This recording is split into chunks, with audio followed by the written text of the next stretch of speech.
क्रोध आने पर गौतम बुद्ध की प्रेरक कहानी। गौतम बुद्ध की कहानियां ऐसी हैं जो मनुष्य के मूल भावों पर केंद्रित हैं। ये आज भी हमारा मार्गदर्शन करती हैं। इसी वजह से हिंदी में बुद्ध की कहानियां बेहद लोकप्रिय हैं। इस बात को ध्यान में रखते हुए आज हम आपके लिए एक बुद्ध की एक लोकप्रिय कहानी लेकर आए हैं, जिसका शीर्षक है क्रोध आने पर। यह एक ऐसी कहानी है जो हर किसी से जीवन से जुड़ी हुई है। हमें उम्मीद है कि गौतम बुद्ध की ये कहानी आपको पसंद आएगी। क्रोध हर किसी को आता है। जब भी किसी की बात बुरी लगती है या किसी का व्यवहार पसंद नहीं आता है तो गुस्सा आ जाता है, और एक बार जब यह आता है तो फिर दिमाग से निकलने का नाम नहीं लेता। ऐसे में आप उस घटना को लेकर बैठ जाते हैं, उसके बारे में सोचते रहते हैं। हर समय वही बात दिमाग में घूमती रहती है। आप किसी से कोई भी बात करें, वह घटना बीच में आ जाती है। ऐसे में आप न चाहते हुए भी उस बारे में बात करने लगते हैं, उसकी शिकायत करने लगते हैं। और अगर उस समय वहां पर कोई बात करने वाला नहीं हुआ तो आप अपने आप से ही बातें करने लगते हैं, बड़बड़ाने लगते हैं। इस सबसे उस व्यक्ति की सेहत पर तो कोई फर्क नहीं पड़ता, पर आपका नुकसान जरूर होता है। लेकिन अगर आप चाहें तो इस स्थिति से बच सकते हैं, इस नुकसान से खुद को बचा सकते हैं। कैसे, आइए जानते हैं महात्मा गौतम बुद्ध की इस कहानी के जरिए। कबार की बात है। एक गांव में गौतम बुद्ध का प्रवचन चल रहा था। वे कह रहे थे, जब हम क्रोधित होते हैं तो दूसरों को नुकसान पहुंचाने की कोशिश करते हैं, लेकिन उस समय हम इतने आवेशित हो जाते हैं कि हमारी सोचने समझने की ताकत समाप्त हो जाती है। इसलिए क्रोध में हम सही निर्णय नहीं ले पाते और अपना ही नुकसान कर बैठते हैं। बुद्ध की उस सभा में एक गुस्सैल स्वभाव का व्यक्ति भी शामिल था। उसे बात बात पर गुस्सा आ जाता था। आज भी वह अपने परिवार वालों से झगड़कर आया था, और उस समय भी उसके दिमाग में उथल पुथल मची हुई थी। इसलिए उसे बुद्ध की बातें अच्छी नहीं लग रही थीं। उसे लग रहा था कि जैसे बुद्ध उसे डांट रहे हों, सबके सामने उसकी बेइज्जती कर रहे हों। इससे उस व्यक्ति का क्रोध भड़क गया। वह अपनी जगह से उठा और बुद्ध के पास जा पहुंचा। इससे पहले कि कोई कुछ समझता, उसने बुद्ध के मुंह पर थूक दिया।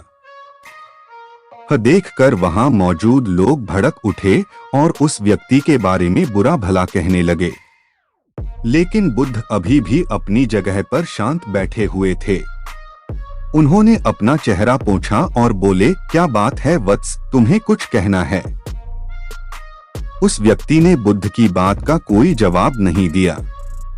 वह बिना कुछ कहे वहां से चला गया। यह देखकर एक व्यक्ति से नहीं रहा गया। उसने बुद्ध से पूछा, महात्मन, उस मूर्ख व्यक्ति ने आपका अपमान किया और आपने उसे कुछ नहीं कहा। उसकी बात सुनकर बुद्ध धीरे से मुस्कुराए और फिर बोले, तुमने शायद उस व्यक्ति का चेहरा नहीं देखा। वह बहुत परेशान लग रहा था। मुझे लगता है कि वह किसी चिंता में घिरा हुआ था। इसलिए ऐसे परेशान व्यक्ति को क्या दोष देना। बुद्ध पर थूकने वाला व्यक्ति सभा से उठने के बाद अपने घर चला गया। वह दिन भर बेचैन रहा। उसे अपनी करनी पर पछतावा होता रहा। रात में भी वह सो नहीं पाया और बेचैनी में इधर उधर करवट बदलता रहा। अगले दिन वह फिर से बुद्ध की सभा में गया। वहां पहुंचते ही वह बुद्ध के चरणों में गिर पड़ा और रोने लगा। यह देखकर बुद्ध ने पूछा, क्या हुआ वत्स, तुम क्यों रो रहे हो? वह बोला, मैं वही दुष्ट व्यक्ति हूँ जिसने कल आपका अपमान किया था। पता नहीं कल मुझ पर ऐसा कौन सा पागलपन सवार हुआ जो मैं ऐसी घृणित हरकत कर बैठा। कृपया मुझे क्षमा कर दें। बुद्ध बोले, कल की बातें तो कल ही समाप्त हो गई वत्स। कल के बारे में आज क्या सोचना। अगर मैं उस घटना के बारे में सोचता रहता, क्रोध करता, तो उससे तो सिर्फ मेरा दिल दुखता। तुम्हें उससे कोई फर्क नहीं पड़ता। इसलिए बुरी घटना को याद रखना कोई समझदारी की बात नहीं है। इससे हमारी परेशानियां बढ़ जाती हैं और जीवन ठहर जाता है। इसीलिए अप्रिय बातों और अप्रिय घटनाओं को भूलने में ही समझदारी है। जो व्यक्ति ऐसी घटनाओं को भूल जाता है वही जीवन में आगे बढ़ता है, और जो उनमें उलझा रहता है उसका जीवन चक्रव्यूह के समान हो जाता है, जिसमें से वह चाहकर भी बाहर नहीं निकल पाता है। दोस्तों, गुस्सा करना बिल्कुल ऐसा होता है कि जहर तो आप पिएं और कामना करें कि मर सामने वाला जाए। इसलिए जब भी कभी आपको गुस्सा आए तो इस बात को ध्यान में रखें कि अगर आप किसी से नाराज होते हैं और रूठ कर चुपचाप बैठे जाते हैं तो आप अपना ही नुकसान करते हैं।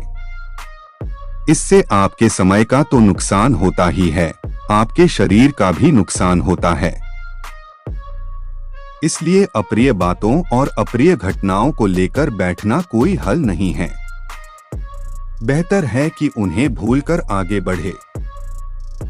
तभी आप जीवन के प्रवाह के साथ अपने आप को जोड़ पाएंगे और जीवन का आनंद ले पाएंगे। हम में से ज्यादातर लोग यही समझते हैं कि हमारे दुखों का कारण कोई दूसरा व्यक्ति है, और जब हम ऐसा मानते हैं तो हम अपने स्वनियंत्रण की कमी और अक्षमता को अनदेखा कर रहे होते हैं।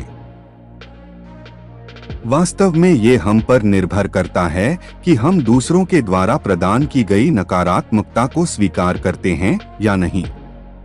अगर हम नकारात्मकता को स्वीकार करते हैं तो हम अपने पैरों पर कुल्हाड़ी मारते हैं, और जब हम उसे अस्वीकार कर देते हैं तो घृणा, क्रोध, हिंसा हर किसी से मुक्त हो जाते हैं। दोस्तों, हमें उम्मीद है कि आपको बुद्ध की ये कहानी क्रोध आने पर पसंद आई होगी।